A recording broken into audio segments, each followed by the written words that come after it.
Good evening.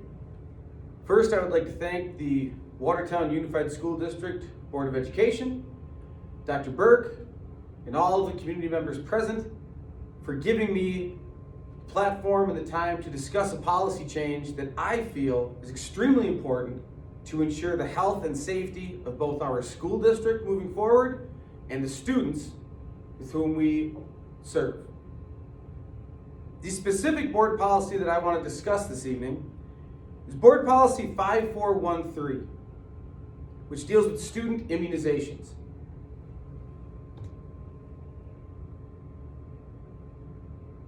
To give some background on this, it's important to remember why the requirement for immunizations exists. Immunizations are the best defense that we as a school district have against the spread of communicable diseases. Every day, thousands upon thousands of community members walk through our doors. They bring with them all of the germs, all of the viruses, all of the various things that they've encountered within 24, 48, 72, however long you want to go back in time. All of those things become a melting pot within our buildings. It is crucial that we as a district ensure that we are doing everything that we possibly can in order to stop the spread of communicable diseases. Now, the idea of immunization has become contentious. Many in our society view vaccines warily, giving it a sideways glance, feeling as though in some cases it's a conspiracy, in some cases they're useless. For various reasons of various credibility, individuals are moving away from vaccinations. This is a problem, especially a problem in a situation such as ours, where we're dealing with so many different people, many of whom find themselves in the at-risk categories for contracting and experiencing serious symptoms due to illness. COVID-19 has not helped us. Throughout the pandemic, there has been wild speculation about the efficacy and necessity of the COVID-19 vaccine. Many have been concerned that the COVID-19 vaccine will be added to the list of required vaccines. Because of this concern, parents are now, in many cases, pushing their children to not get vaccinated at all. We've seen an increase in measles, in whooping cough. All of these things that at one point were nearly eradicated are suddenly coming back due to the anti-vaccination movement. It is something that we as a district are going to have to deal with. And our policy, as it currently stands, leaves us open to interpretation and possible litigation. That is what I'm here to discuss and possibly change. The current WUSD Board Policy 5413 has a number of different aspects to it. First, it requires written evidence of the first immunization within 30 days of school admittance. This is to ensure that any student who is walking through our doors is immunized early on in their time and tenure here with the district and will continue to do so. The continuing to do so is added in the next paragraph, which requires students to remain on schedule with vaccines. These schedules are kept by the building administrators and are easily able to track which students have received which vaccines and which students are due up for their next vaccines. There's a list of various diseases for which students must be immunized. Rubella, whooping cough, measles, all of these, which have serious impacts, especially on younger children, are on that list. I'd like to make a note that COVID-19 is not. There currently is no requirement for a COVID-19 vaccination. However, due to misinformation, disinformation, or a lack of information, many individuals within the school district believe that COVID-19 is in fact on that list. This is one of the things that is leading to the problems. The policy explicitly states that students may be subject to exclusion from school in the event of an outbreak of a disease against which they are not completely immunized.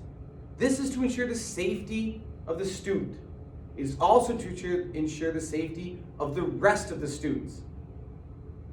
That is what we need to make sure, as a school district, we keep focused on.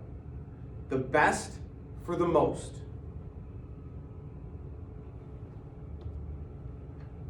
The problematic language in WUSD Board Policy 5413 exists in the third paragraph.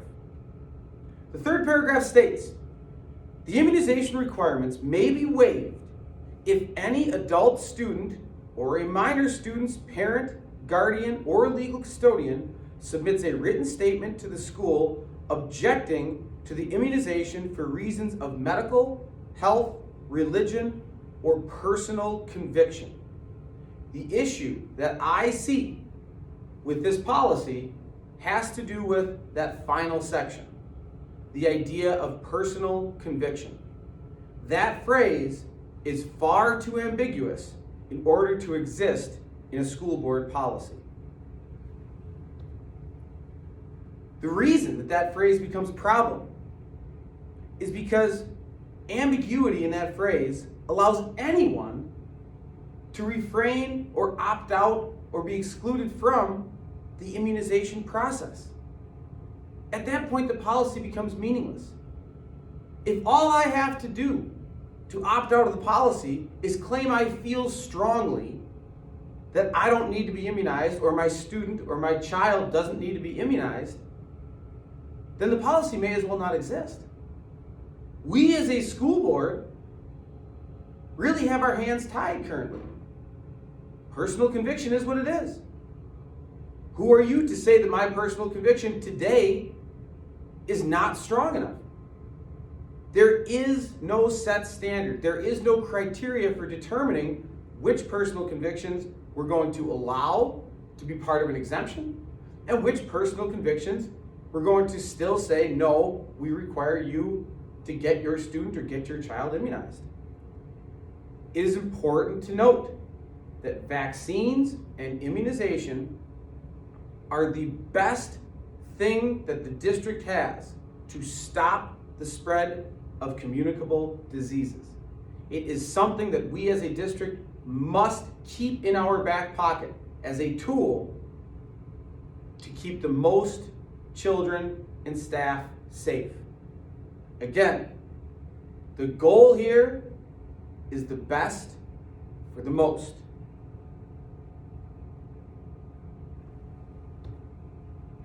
Typically, courts have been very, very clear that they will side with the school district as opposed to a parent when dealing with personal conviction.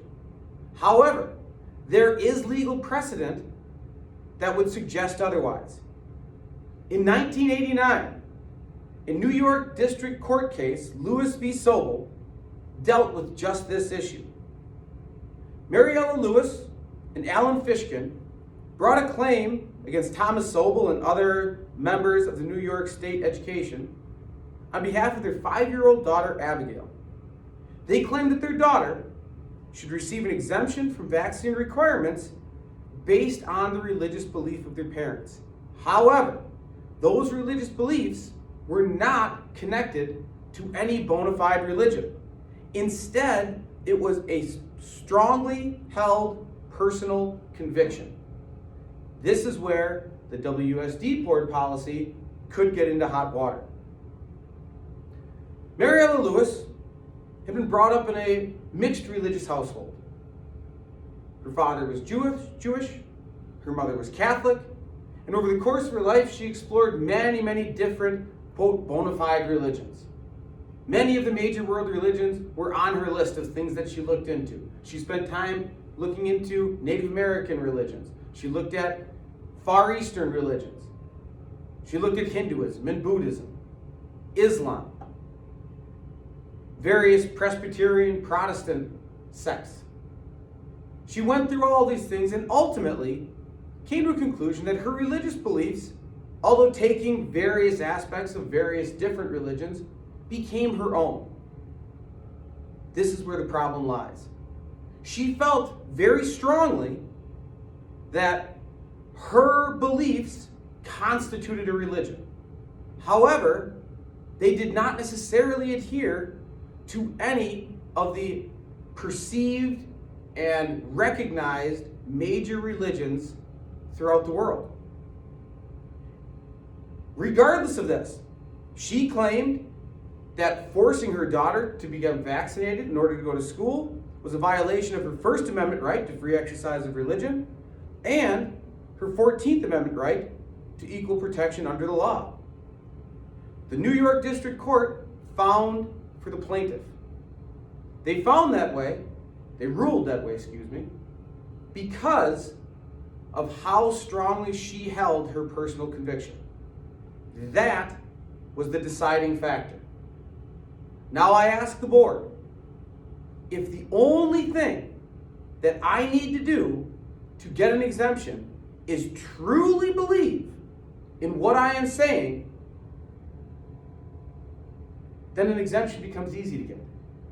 And the minute that exemption becomes easy, now we start going down the road of having multiple unvaccinated students walking through our halls, which puts other students, specifically students who for medical reasons can't receive vaccinations, at extreme risk.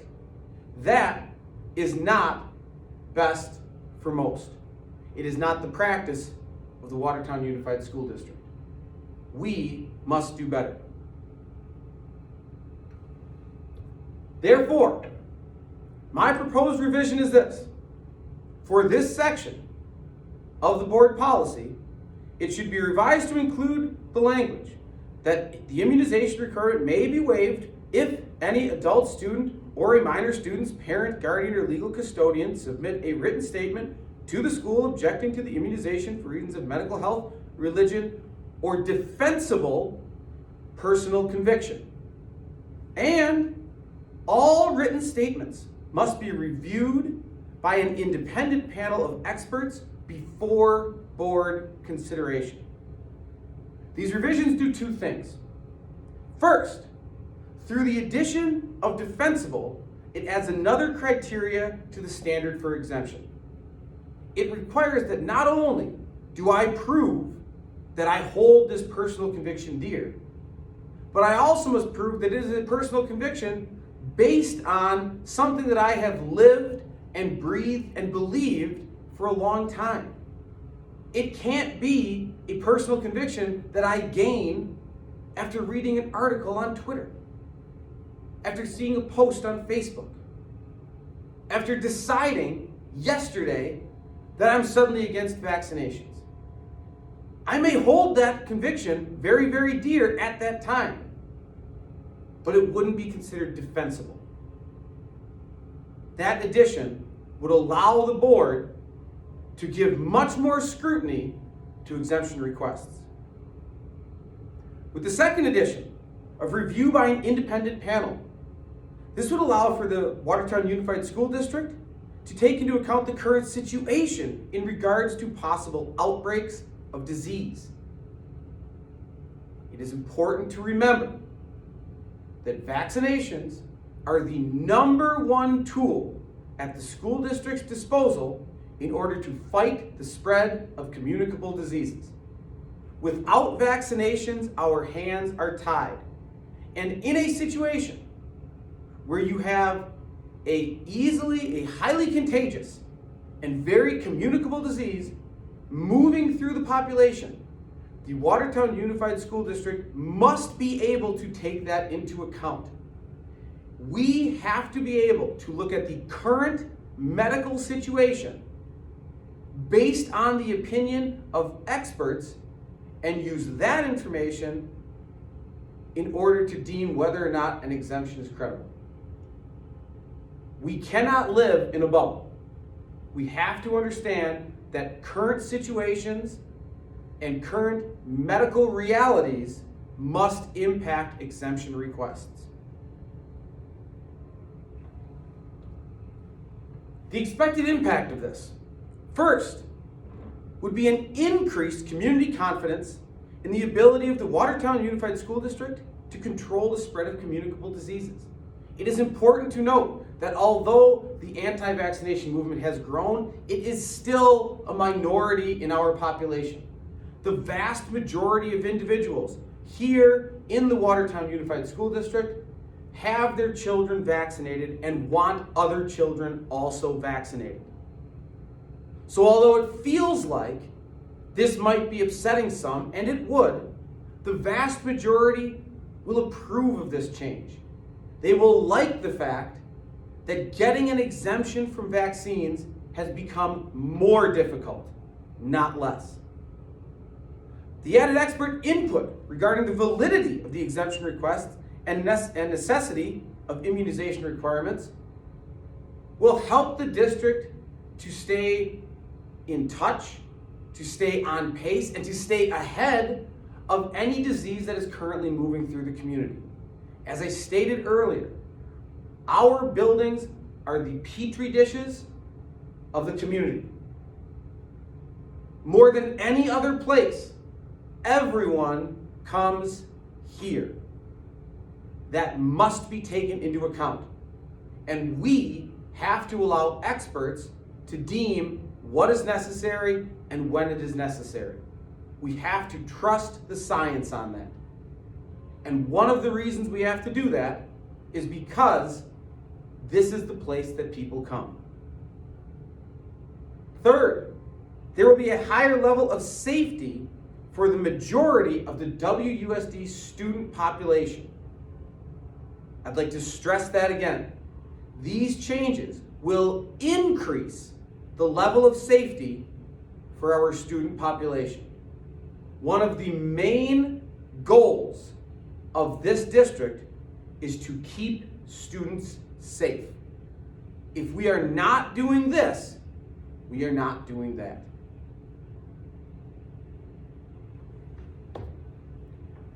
The cost of this revision. First, there will be changes need to be made to printed versions of board policies. This cost will be minimal, as most of our policies are now online. The required cost to retain an expert panel of individuals within the medical field. This would vary greatly, partly based on necessity, meaning the number of exemption requests that we have that need to be reviewed, partly based on specifics, depending on the disease that's going around, depending on the current medical situation or medical environment. It might require more or less consideration. This cost will be necessary, and this cost will be worthwhile in order to, again, ensure safety for the most of our students, the best for the most.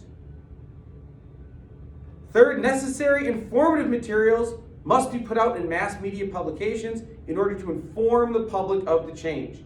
This is not meant to be a clandestine process. This is something that the public should know about. It would be good to bring people in to hear how they feel about this. It would be good to make sure that as many people as possible are aware of what we in the Watertown Unified School District are doing in order to keep our students safe. That is our charge. That is what we need to be focused on.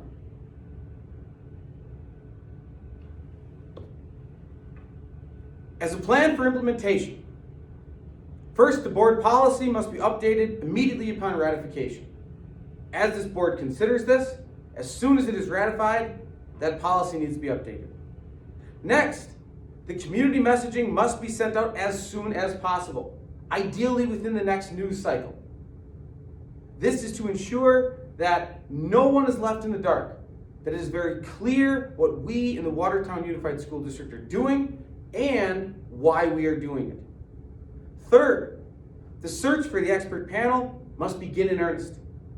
At this point, the goal would be to have that panel put in by the end of the 2022-2023 school year, so that any exemption requests coming forward would then be able to go through that panel starting this spring. Obviously, any exemption requests that have already been received by the board would not fall under this policy.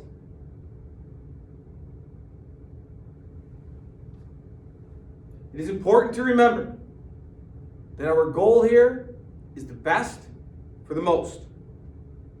The purpose of this policy change is to provide the safest environment possible for the student population of the Watertown Unified School District. This change would provide legal protection for the Watertown Unified School District in the case that the board decides to deny an exemption request. That legal protection will be important.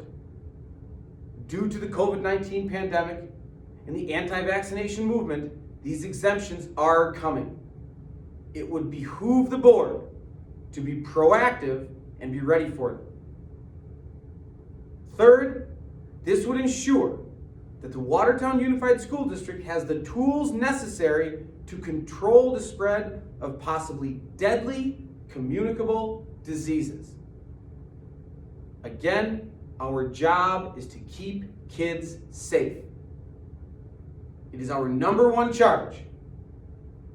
And making sure that we are at the forefront of the fight against communicable diseases is the first step in ensuring that our students stay safe. Again, the best for the most. To reiterate, the current board policy should be revised to include the following language. That first, immunizations for reasons of medical, health, or defensible personal conviction. Defensible is the important part there. And second, all written statements must be reviewed by an independent panel of experts before board consideration. If the experts deem that this exemption request is not legitimate, then the board does not get tied up in the arguing back and forth. The experts have made their decision. We as the board follow the science.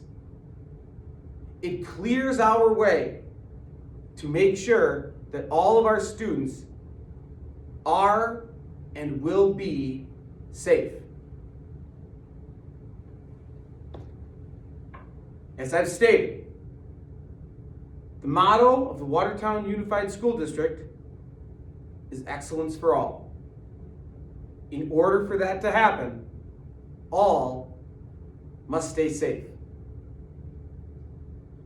Are there any questions? Thank you.